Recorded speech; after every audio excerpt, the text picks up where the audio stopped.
Have you already downloaded the MySMU app? It lets you record your attendance to lectures, quickly get to important information and contacts, receive alerts from the university, and much more. But do you know how to use the app in the best way for you? Let's have a look at all the customizable options and useful features that you can start using now.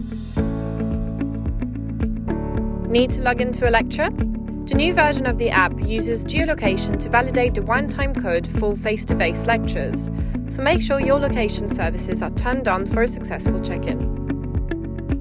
Find the check-in tile in your app and enter the code that your lecturer will give you at the start of the lecture. Log into your Moodle, eVision, and library account, all from the home screen of the app. It's the perfect way to get quick access to all of them from a single place. You can see your course schedule on the app's calendar. Click on any event to read the relevant information. You can toggle the little square in the top right corner to change the schedule view from calendar to agenda for easier browsing. Slide the top of the screen down to get a full view of the month, and swipe left and right to move from month to month. You can also add university-organized events to your calendar. From the Events tile, favorite the events you want to keep in your calendar, such as webinars or talks. Then open the calendar feature, tap the downwards arrow at the top of the screen to refresh the calendar, and the event will show up. You will get a notification 15 minutes before any of the events in your calendar. The app helps you stay connected with the university. Make sure to allow notifications from MySMU in your settings. When we update the alerts page, you will be able to see it instantly.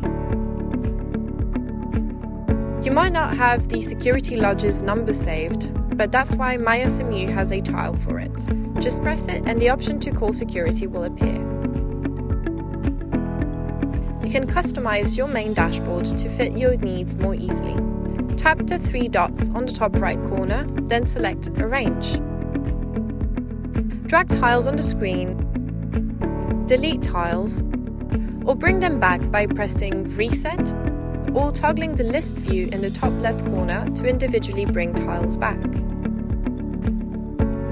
Should you ever have any issues on mobile during a lecture check-in, you can use the desktop version of the app for single-time login. Use this link. Now you know how to best use the MySMU app to make your Simmie life easier. If you have any questions, find the Need Help tile on the app to get in touch with the help desk. Welcome to an easier uni journey with the MySMU app.